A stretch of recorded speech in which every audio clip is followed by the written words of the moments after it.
Welcome to Curly Convos. I'm your host, Sydney, a 23-year-old Gen Z activist on a mission to spark change. As a nonprofit leader, union member, and advocate for racial and reproductive justice, I'm here to dig into the issues that matter most. This podcast goes beyond the headlines and surface level conversations. We're here to ask big questions and challenge assumptions. Join Curly Convos for bold takes and fresh perspectives. Welcome. Hi. This is Devin. I'm really excited about this episode. I'm going to let you introduce yourself. All right. Well, yeah, my name is Devin Clock. I've been a youth advocate in Pueblo since I was a freshman in high school. I've done a bunch of work in the community. I've started my own organization called The Kindness a Day, where I have a mission of spreading positive kindness in the community through daily acts of kindness. I've done that through work with public communities that care, a coalition that strives to end youth substance abuse, and I've also served on many different campaigns for different local politicians around town. Yeah, Devin is a badass. I got really involved around mid-pandemic, maybe like January of 2021. What was it for you? Honestly, it was an Instagram ad, and it was one of the things I got involved with in the community. Public Communities That Care had put out an ad that they were looking for new youth advisors, and I'm like, it's the pandemic. I haven't done much. No one's done much, and I just really want to get involved and help my community. So I put in an application, and I started in July of 2021, and I've been working with the community ever since. I love that. How old were you? I was 14 in that April of 2021. Well, that's incredible. Did you get accepted to be on the committee? I did, and I served as a youth advisor from July of 2021 to just recently I was off-boarded for my end of senior year of high school this past July, and I've been one of the longest-serving youth advisors. And you also started and run a nonprofit. I would love for you to tell us about it. Yeah, so the story I always say is in Communities That Care, each youth advisor has what they call a passion project. And this passion project is something that a youth advisor can choose whatever they want to do throughout the year, just something they're passionate about and what they want to help with the community.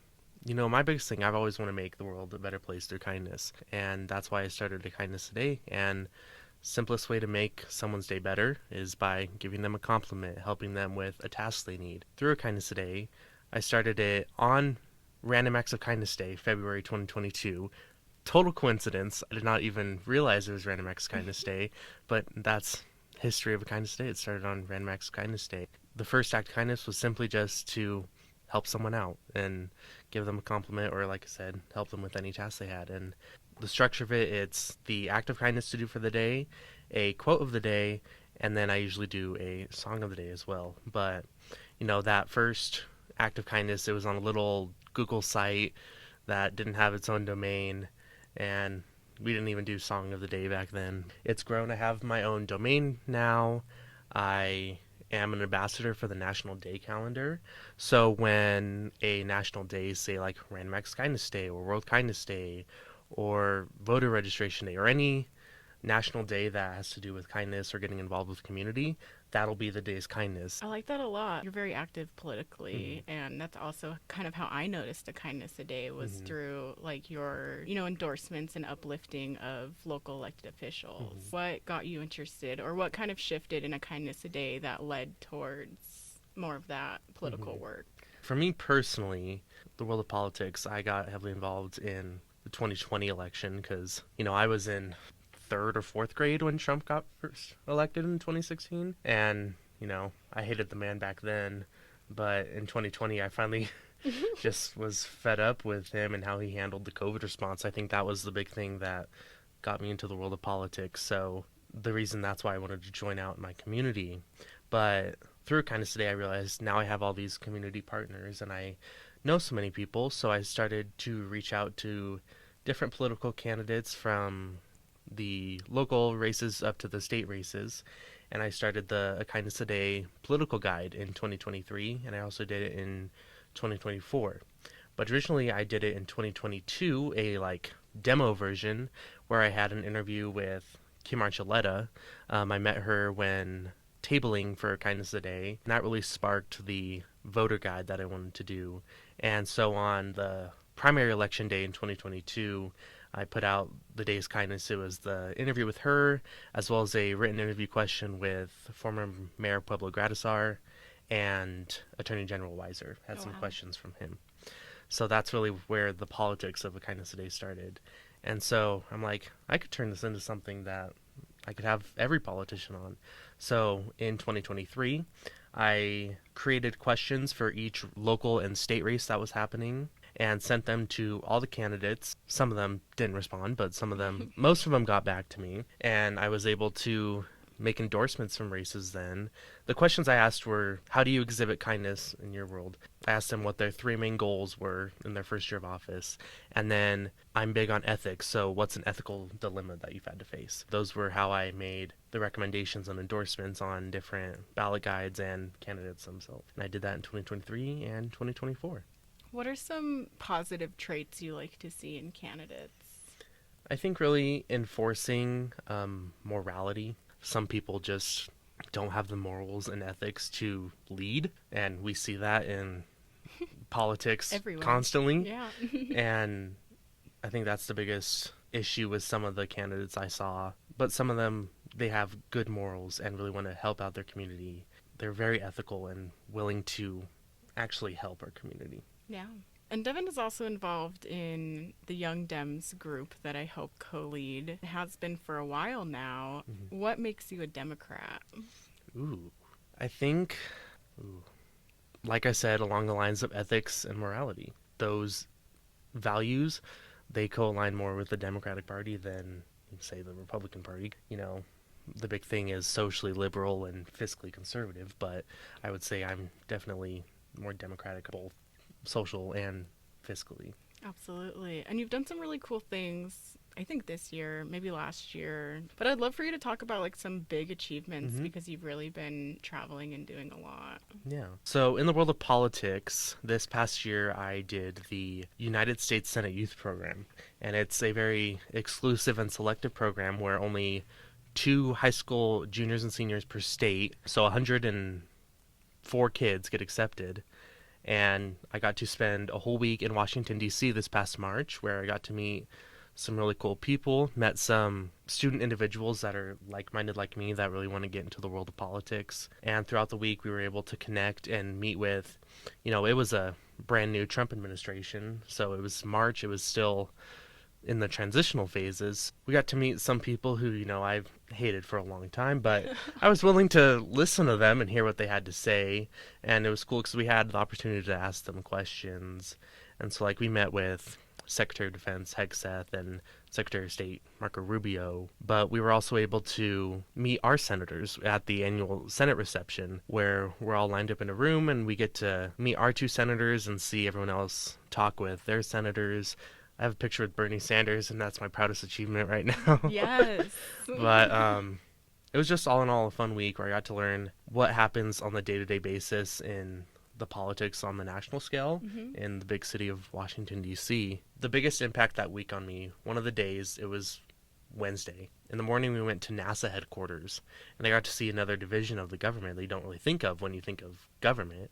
But, NASA is international, and you have to deal with international relations through space because, the space race was one of the biggest political things back in the days. It was really cool to see how astronauts work within the field of politics. We met with 4 different astronauts. One was from Colorado, so it was really cool to see someone locally who was able to achieve status in the government without really being in the government. And then that night we also got to go to the United States Institute of Peace, where I met with Ambassador George Moose. He is from Colorado. He's had a long life of working in international affairs, and like I said, he's the president of the United States Institute of Peace. And since he was from Colorado, the students who were from the state of the speakers got to deliver the introduction and the afterword for the speakers. So I got to talk with him, have dinner with him. He showed me the very cool architecture of the building we were in and how much of a life he's had because he's worked in international affairs for such a long time.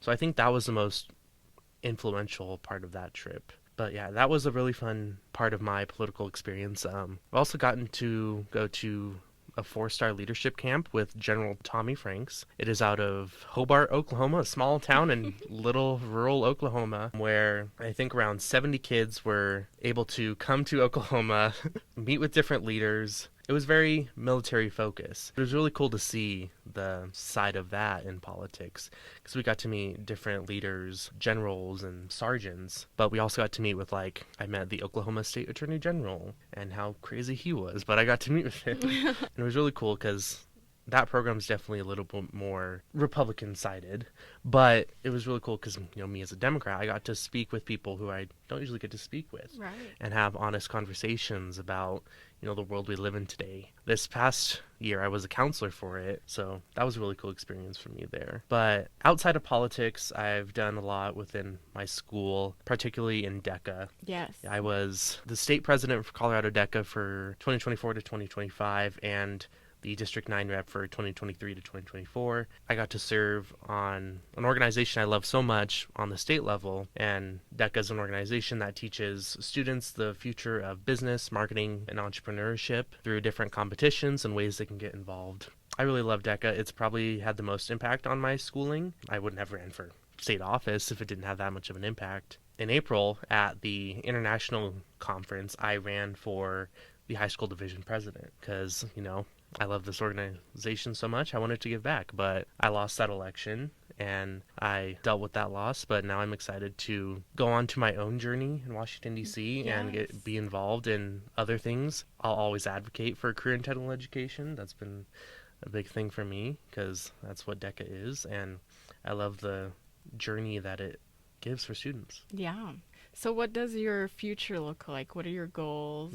What do you plan to do in Washington? Yeah. So I will be attending George Washington University this fall to study political science, and I'll probably minor in business along the way. I really want to just join the field of politics. I've always said I'm going to run for president in 2044. It's coming. Clock 2044. Make it happen. In the next 5 years after I graduate, I really want to find a place where I can settle down in and make my political reputation and base that. Make my way up from the ranks of local office all the way up to that national presidency. Yeah. Well, I love that. I love young leaders with big goals. I think it's important. I think a lot of us are dissuaded from wanting to be in politics just because of how everything is. And so I love introducing people to I guess our future president. What'd you say, 2044? 2044. Clock it, yeah. And so what do you do in your free time? That's a lot of being involved. What TV shows are you watching? What kind of music do you listen to? Yeah, as someone as involved with me, I don't get much free time, so when I do, it's nice. I love to bake. I love making cakes and cookies. I love Christmas. That's another thing for me. I have Christmas tree up in my room all year long. There's some, there's a Halloween ornament on there and a Valentine's Day ornament on there, but it's mainly Christmas stuff. Just love the vibe of Christmas because that's along with the world of kindness. People are more charitable during the holiday season, and that's what I love so much about Christmas. That's the type of music I listen to. I listen to Christmas music all year round, but I'm also a basic pop guy. I love me some Taylor Swift. Okay, what's your favorite or top 3 Christmas songs? Top 3 Christmas songs. Ooh, you gotta throw in Mariah Carey. All of Christmas Is You. Just the classic. Kelly Clarkson is underrated in the Christmas genre, I feel like. I love Underneath the Tree. That's a good Christmas song. But then my all-time favorite Christmas song of all time is Have Yourself a Merry Little Christmas. That's a good one. By specifically the Darren Criss version. It sounds great on that acoustic guitar. No, I love that. No, Christmas is so cheerful. I feel like that actually really encompasses you, as a person. Okay, so if you were to run for office, what is your slogan? How are you going to brand yourself? Maybe you don't give us all the deets if you are our future president. Well, I have a very interesting name. Last name is Clock. There's so many different puns you could go with that. This last election, when I ran for international president for DECA, my slogan was "Make DECA move like clockwork." Like you said earlier, clock it. Definitely encompass some form of time analogy in the slogan.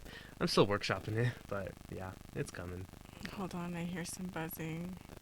Where is it coming from? It would be great. Oh, yeah, I've considered quitting the podcast just literally because of the freaking buzzing. No matter how much I upgrade my... Okay, we're good. We're back. Oh, wow. Yeah, is it clocking to you effing losers yet? So, I think a lot of us who do political work also stay like caught up on our pop culture. I don't know.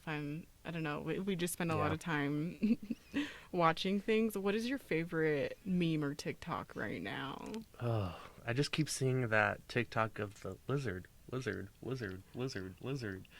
I haven't No, seen it. No, you're it's gonna. from this like Pixar movie that just came out, and it's literally an after credit scene of a movie, and they're trying to use it for marketing, but it's just a lizard pressing a button, and it just goes lizard, lizard, lizard, Oh. lizard, lizard, and it's turned into so much different memes. Like I don't know, I'm sure I'll see it it's so now. stupid, No. but I don't know, I love it. Okay, I asked you about positive traits in candidates. What do you think are some of the worst traits in candidates?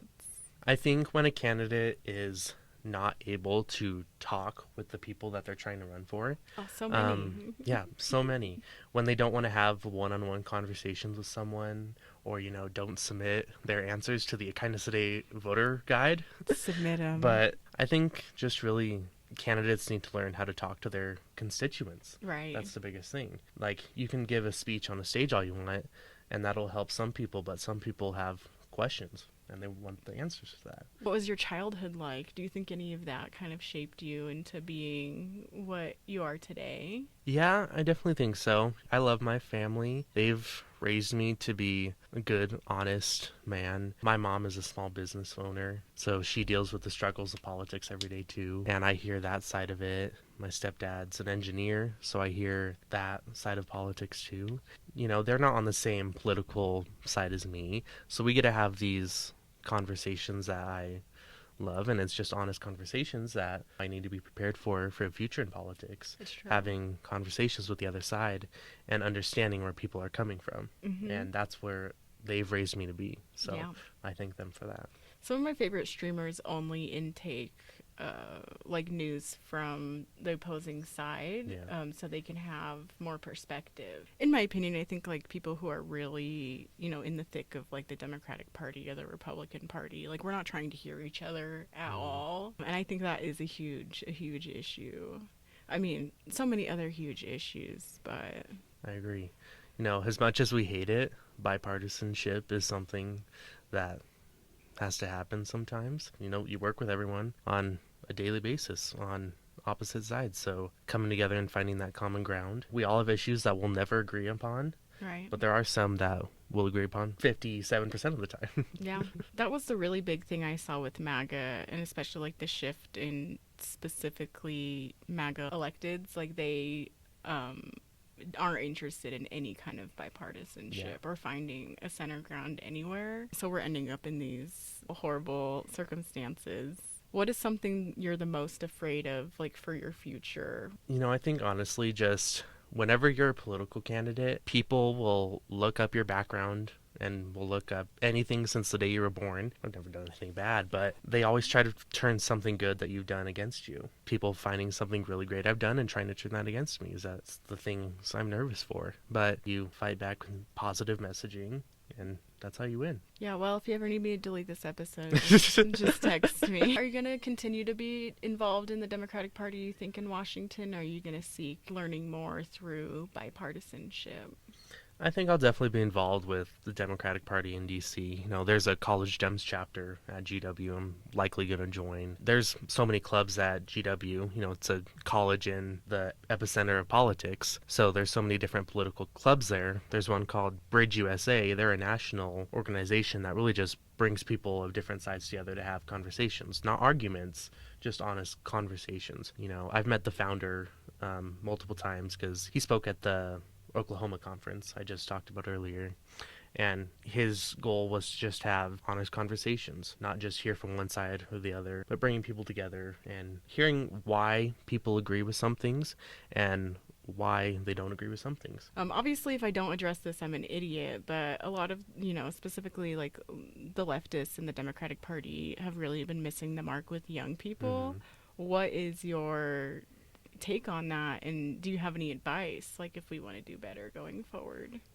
I think I've seen it in our local town and state level, because I've been working in politics since I was 14, people don't like to listen to the youth voice. They say, you don't have a vote because you're under 18, so why should I even listen to you when we have valuable information, valuable perspectives? It's like the biggest thing I see in politics is like school board races. Mm-hmm. They never want to talk to students when that's literally the main people they're representing. Right. Yes, they're representing parents and teachers and other administrators, but their main goal is to improve the lives of students in school districts, because they never want to hear from the youth voice. We have interesting perspectives to share. We have thought-provoking ideas that we want to share. I know, like, there's a youth council in town. Mm-hmm. Do you think things like that help uplift youth voices who maybe can't vote yet? I think so. Sometimes, like I served on the mayor's youth council for a little while, and it's fun. We get to interact with our mayor on a sociable level, and she got to hear what we wanted to find out about Pueblo. I think it's very good for youth to get involved in these opportunities, and that's a great way to get started. But like I said, I started my political journey on an Instagram ad. That's how Right. I found out. So just social media is the biggest way to, Huge. yeah, huge way to make a positive influence in the world of politics.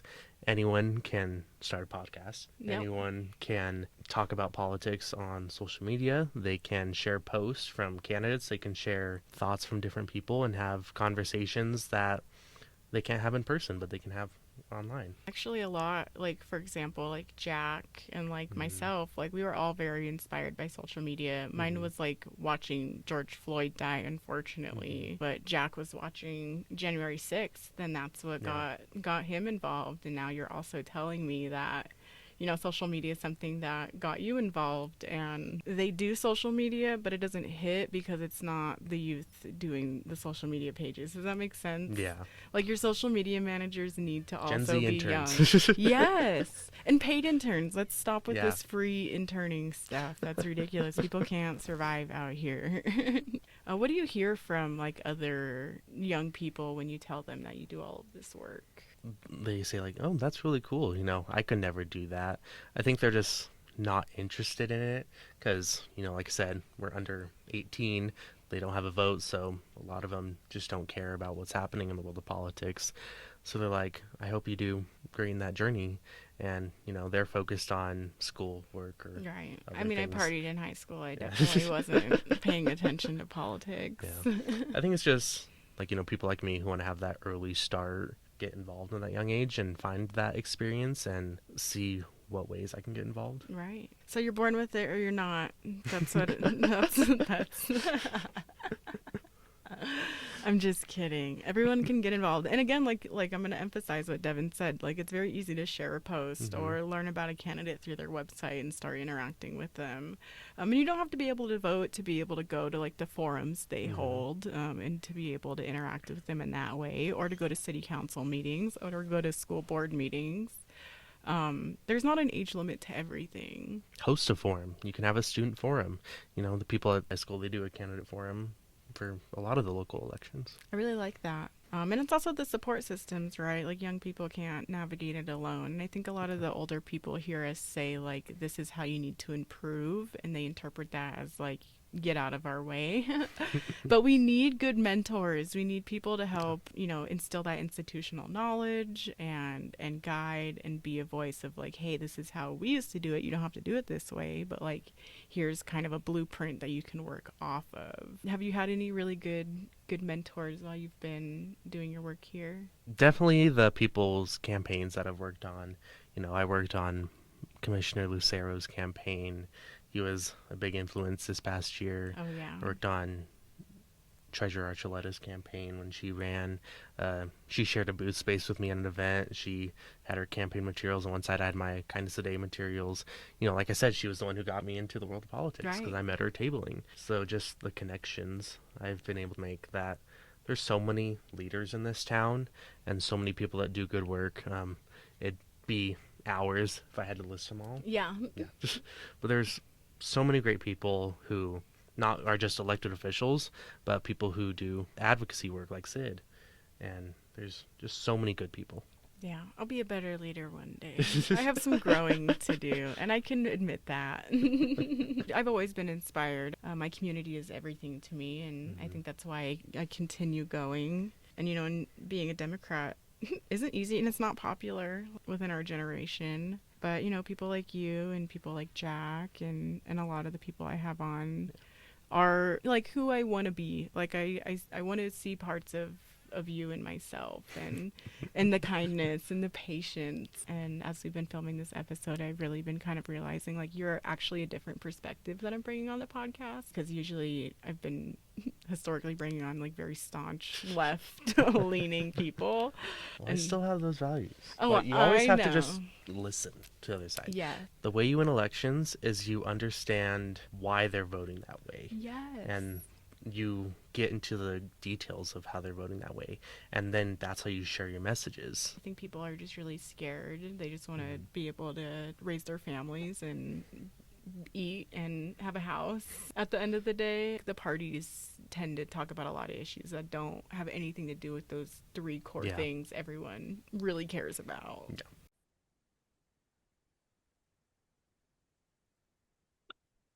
Perfect. How's So it going? How is school? How is DC? What's it been like? yeah, I really like it here. I didn't tour this college before committing to it, so I mean, I did a virtual tour, but I kind of went in blindly. And it's just really cool to be in just this little own area of the city where we have our own little community, but also be able to explore this giant district and all of its monuments, museums, and other cool things that you are able to be seen, on the weekends when I'm not in class, I usually go to a Smithsonian museum, at least one or two. Can't do that right now because they're all closed due to the government shutdown. But I've just been trying to find ways to check out the district, see what's happening. I went and saw Kamala Harris on her book tour. I've been canvassing for the Virginia governor race, and I went to a couple comedy shows. I saw Adam Sandler and Nikki Glaser, and they were really funny. Yeah, it's really cool to just see. It's really fun to people watch. I love going to the Capitol building and just sitting down and seeing all the people that are running around. It's really fun to do. I can't even honestly imagine. It must be such like a culture shock from like Pueblo to DC. Well, I guess you get to see some of the government shutdown like more directly. What is that like? Do you have any insight you can give us on just like what you've been seeing and experiencing? Yeah, so I think a big impact it has directly on the DC level is tourism. There's constantly so many people here every day from around the country and around the world. And when all the stuff's closed, there's not much stuff to do. So everyone goes to the same few things and everything's crammed. Like I think I went by the Holocaust Museum and there was a line that surrounded the whole building two times to get in. And, there's not many places to go when the government shut down. School trips are there and their Capitol tours were canceled and they already closed down the White House tours. So I think that's the biggest thing I saw within the district. So many federal workers live here and, they were sent home from their jobs. When I was people watching at Capitol Hill, it was the day of when the government was supposed to shut down. A lady walked by and she's on the phone and she's saying, well, it was just deemed non-essential, so I'm heading back to whatever state she said. So I think that's just really shocking. There was a Maryland House rep just sitting on the stairs recording a video. John Fetterman was walking around just doing random things when you find out in the district. It's really cool to see. Yeah, that sounds very chaotic. Yeah. And then another thing I wanted to ask you about is No Kings was yesterday, and I know you went. We had about 2,000 people in Pueblo, which is pretty big for our small town, but what was it like in DC? It was chaotic to say the least. Pretty much all of Pennsylvania Avenue from the White House to the Capitol building was filled with people. And that's like at least 7, 8, 10 blocks of people filled in the streets. Everything was peaceful. No one was arrested, contrary to the belief of Republican politicians who said it was a hate rally. But it was just cool to see so many people gather in one place. And, they had a bunch of different speakers. Someone from the ACLU talked, someone from 50501 talked. Bill Nye, the science guy, was talking about the idea of science saving America as he usually does. And at the end, Senator Bernie Sanders came out and talked, which was a really cool thing. So I always wanted to hear him speak. It was just so interesting and it was packed, to say the least, with people. Everyone had their signs and such to wave. It was like a sea of yellow because the color was yellow they chose. There was there was a lot of people and there were so many like starting points from around the district from different organizations, and they all combined into the one place. So it was really cool to see the amounts of people that came out to protest. What are you hearing like the final number is for attendance? Um, I'm not sure, but it was definitely at least in the tens of thousands, probably. I can't even imagine. Like I just like that's just so insane. It's so incredible. So I know that this is kind of a follow-up from when we'd previously met. So my first question for you is when you think back to who you were before you left Pueblo and who you are now, what's changed the most in how you see politics, power, or even yourself? I think the biggest thing, my biggest realization is that so much work about the government comes from local communities and what local politicians and local organizations do. Because, you can't just walk into the president's office one day here and have a conversation with him, but you can at the local place. And there's just so much control here that one person or one collection of governments that are able to control. When I got here, the biggest thing I saw is the Free DC project, Free DC from the National Guard that's been around DC for a couple of months. They've just been patrolling around the district, walking around the monuments usually. They've been walking around the college campus. They're not allowed to go into buildings, but they can go on public property on the street. Just the Free DC project from National Guard ICE raids. There was an ICE raid at the local restaurant right by our college. The biggest part of Free DC is also DC statehood, the advocacy for making DC the 51st state of the US. DC, they elect a House rep, but they do not have any voting power. They can introduce legislation, but they don't have any voting rights or say on it. DC's license plates say end taxation without representation, that call back to 1776, no kings. So Yeah. Yeah, that's I've never heard of the statehood, which I find that incredibly interesting. So thank you for giving us that little bit of yeah, information. it's the biggest thing. League of Women Voters of DC, that's their biggest project is statehood for DC. Huh, okay. I'm definitely gonna have to look into that. And then yeah, absolutely. All of the National Guard all over DC. I mean, we see the TikToks, they go super viral and people clowning them and walking around. Have you seen like maybe an increase in violence from like the National Guard? Do they seem just like they don't want to be there? Yeah, it seems like they definitely don't want to be there. When I see them, they are either sitting around just waiting for something.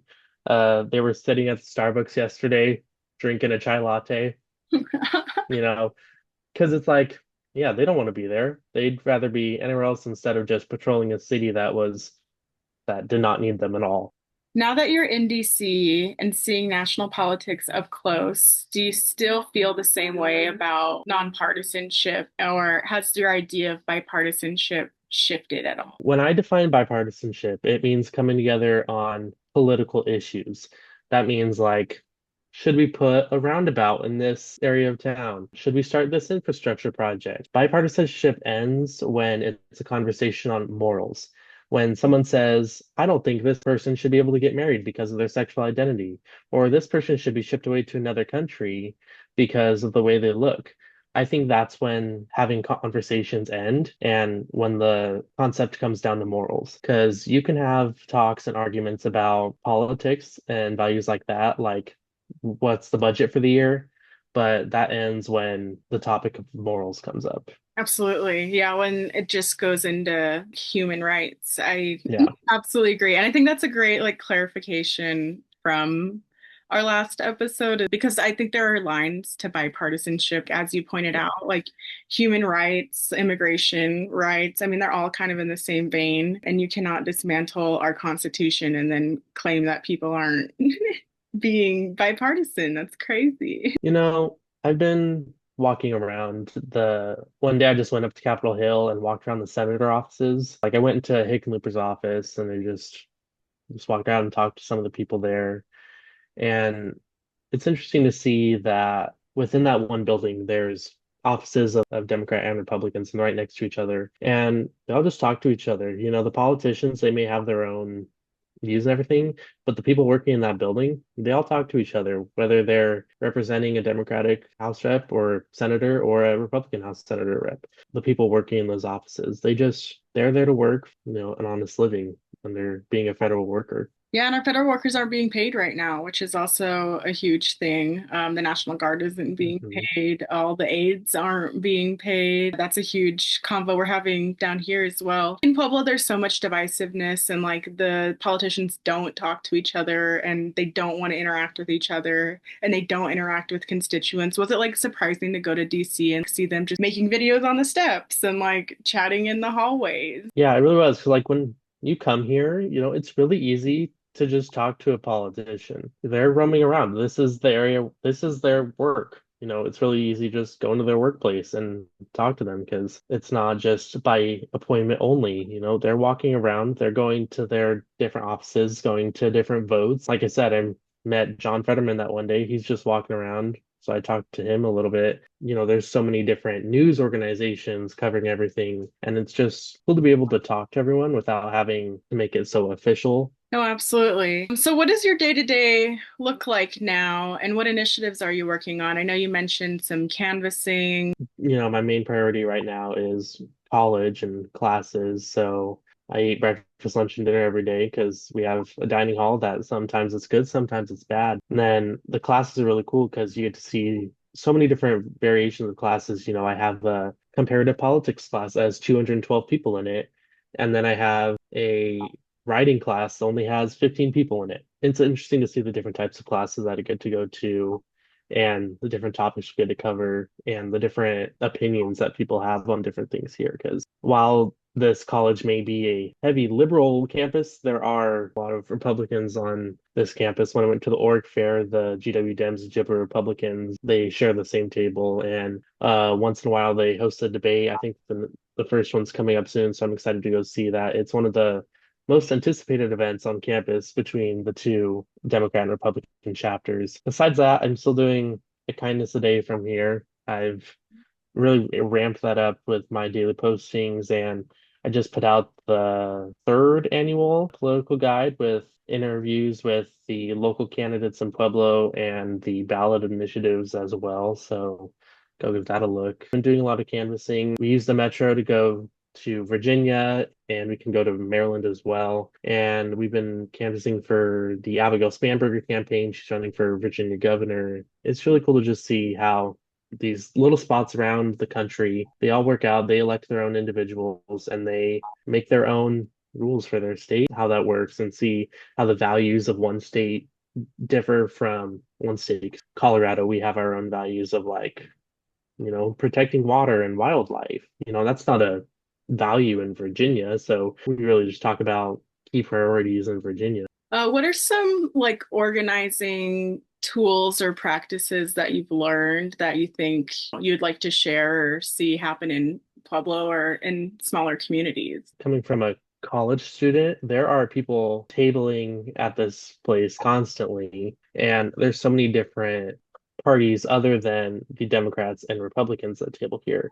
And I think introducing those different ideologies, because like, the Socialist Club, they're always there talking. There's a Reaganism club that I don't go to that, but yeah, no. Run. Oh my But God. yeah, yeah. But I think just seeing these different multiple world points, instead of just Democrat, Republican, I think just introducing, you can be Democrat, but you can also be a socialist. You can be a democratic socialist, or it goes all the way up to communism if you want to go there. But there's so many different ideologies, and it's just I've seen so much more of that since I got here. And it's really cool to just see, how differing thoughts along party lines work out.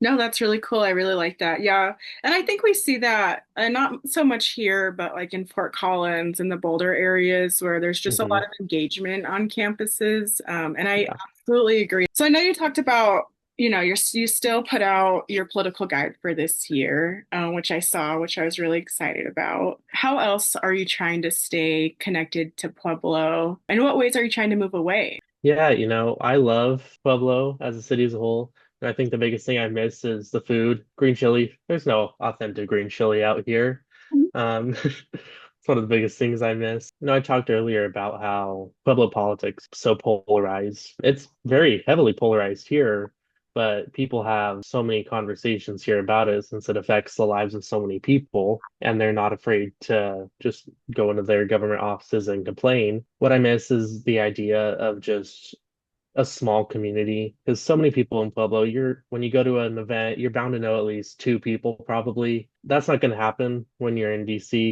It may be only, 10 square miles bigger than Pueblo County, but there's 400,000 more people. But I think that's the idea of community I like to bring here. I've been going to these different club events and it's finding smaller communities within the larger GW communities. That's what I'm trying to hold from my Pueblo experience. And also bringing the values of Pueblo. Pueblo is always looked down upon as a city, but it definitely has its good side. I love talking about Pueblo when we always talk about where we're from. I've met a lot of people here from Colorado, but they're usually from Denver Right. or Collins. And it's really cool to bring my experience out here and talk about growing up in the city of Pueblo. Still watch the city council meetings and the horrendous things that happen there. Called in and did a public comment about Regina, how she's represented my district. It's really important to stay connected to where you come from, even after you move away.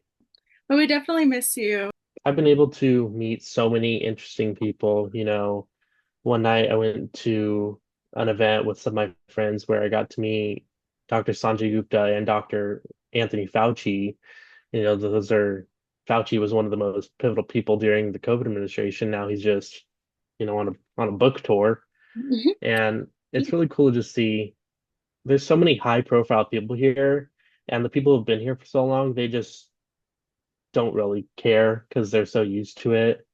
And, that was one of the biggest culture shock things when I got here. Because I got a picture with Sanjay Gupta and Wolf Blitzer, who was there. And after the event, he just walked away with his wife, just a nationwide known CNN correspondent, just walking around, heading back home. Oh, yeah, so many profile people living here, and people do not care. My dorm room right now, it's three blocks that way is the White House.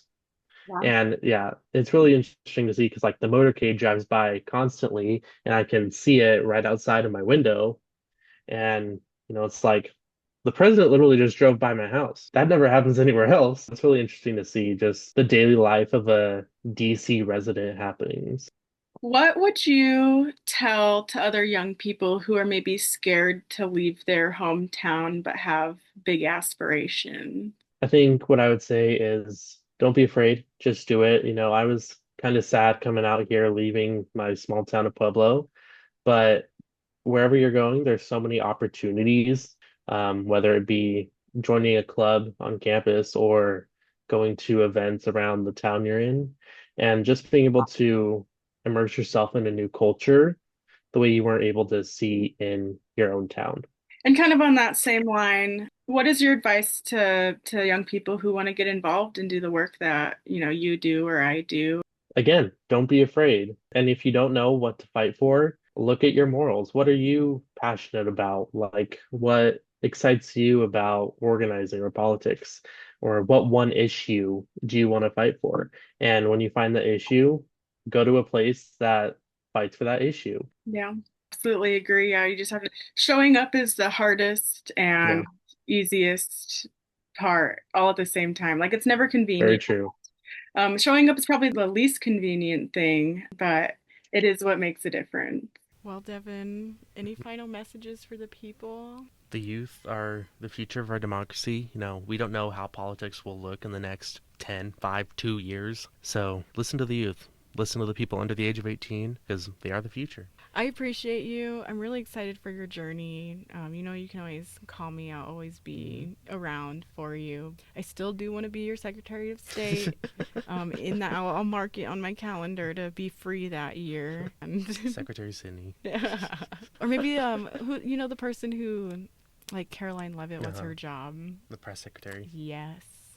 Yeah, I'd be a really You great would. and You'd have awful fun. press secretary. How can people stay up to date with what you're up to? Yeah, you can find A Kindness a Day on akindnessaday.org, Kindness a Day 22 on Instagram. Me personally, it's just Devin Clock on Instagram, Facebook. Thank you for tuning in to Curly Convos. Make sure to go connect with A Kindness a Day and Devin on social media. And I will see you next time. Bye.